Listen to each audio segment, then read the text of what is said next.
Assalamualaikum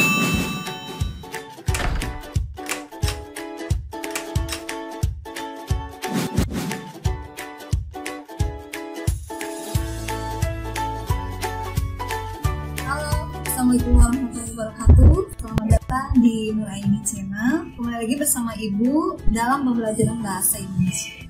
Nah, bagi kalian yang belum subscribe, tekan dulu tombol subscribe-nya. Karena Ibu mau siap-siap dulu.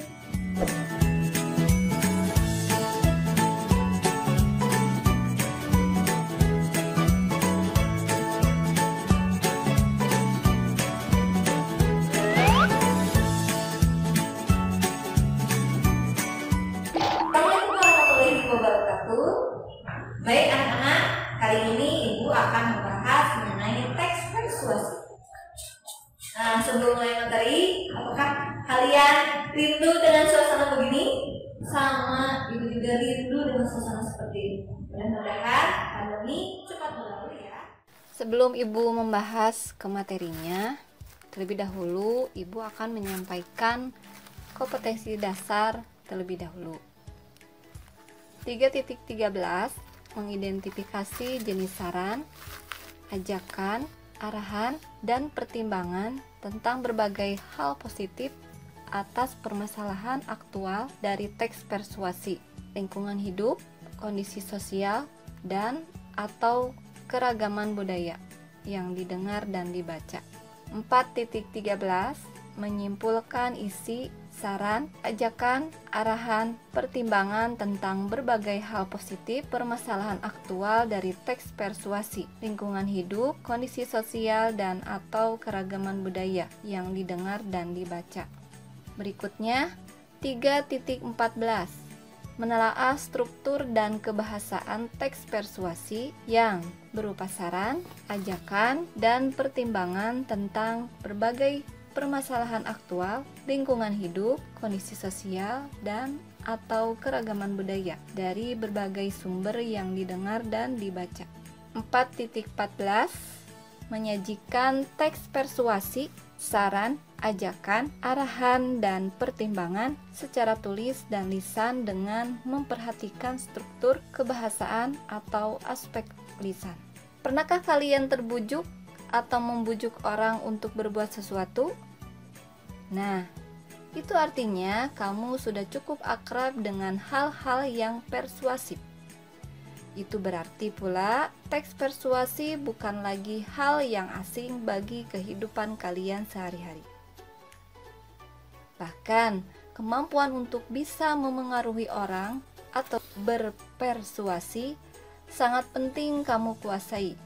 Misalnya, dalam kegiatan berbicara di depan umum. Jadi, apa yang dimaksud dengan teks persuasi? Teks persuasi merupakan suatu teks yang berisi ajakan atau teks yang bertujuan untuk membujuk pembacanya supaya melakukan atau mengikuti sesuatu yang tertulis dalam teks tersebut. Berikutnya, ciri-ciri teks persuasi. Yang pertama, berisi ajakan untuk melakukan sesuatu. Yang kedua, disertai data seperti fakta, contoh, dan lain-lain yang bertujuan untuk memperkuat alasan yang disampaikan oleh penulis. Yang ketiga, menggunakan kata ajakan. Misalnya, ayo, mari, laksanakan, lakukan. Adapun isi teks persuasi sebagai berikut. Yang pertama, adanya argumentasi. Yang kedua, adanya fakta. Dan yang ketiga, adanya ajakan. Berikutnya, berdasarkan fungsinya, teks persuasi dibedakan menjadi 4 jenis. Yang pertama, teks persuasi politik. Teks persuasi politik itu berisi usaha untuk mengajak atau memengaruhi pembaca untuk melakukan sesuatu atau terjun ke dalam dunia politik. Lalu, teks persuasi pendidikan. Teks persuasi pendidikan digunakan oleh lembaga atau orang-orang yang berkecimpung di dalam dunia pendidikan untuk membantu tujuan pendidikan. Selanjutnya, teks persuasi iklan. teks persuasi iklan dibuat untuk tujuan komersial yang digunakan oleh produsen-produsen produk tertentu untuk memperkenalkan suatu barang atau jasa kepada konsumen. Dan yang terakhir, teks persuasi propaganda. Biasanya menyampaikan sebuah informasi dengan tujuan pembaca mau melakukan atau mempercayai yang disampaikan penulis dalam teks tersebut. Berikut langkah-langkah menyimpulkan teks persuasi. Langkah pertama yaitu membaca keseluruhan isi teks. Langkah kedua, mencatat bagian-bagian penting dari isi teks itu. Langkah ketiga, memahami hubungan logis antar bagian penting teks itu. Yang terakhir, merumuskan simpulan isi teks secara ringkas dan jelas. Nah, itu adalah 4 langkah menyimpulkan teks persuasi.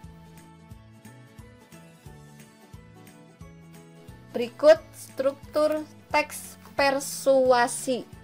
Yang pertama, pengenalan isu, yakni berupa pengantar atau penyampaian tentang masalah yang menjadi dasar tulisan atau pembicaraan itu. Yang kedua, rangkaian argumen, yaitu berupa sejumlah pendapat penulis atau pembicara terkait dengan isu yang dikemukakan pada bagian sebelumnya. Ketiga, pernyataan ajakan sebagai inti dari teks persuasi yang di dalamnya menyatakan dorongan kepada pembaca atau pendengar untuk melakukan sesuatu. Yang terakhir, penegasan ulang. Penegasan ulang berisi pernyataan-pernyataan sebelumnya yang ditandai oleh ungkapan-ungkapan seperti demikianlah, dengan demikian, oleh karena itu. Kaidah kebahasaan teks persuasi. Menggunakan kata-kata persuasi atau ajakan, misalnya ayo, mari. Kemudian menggunakan kata kerja imperatif atau akhiranlah, misalnya jadikanlah.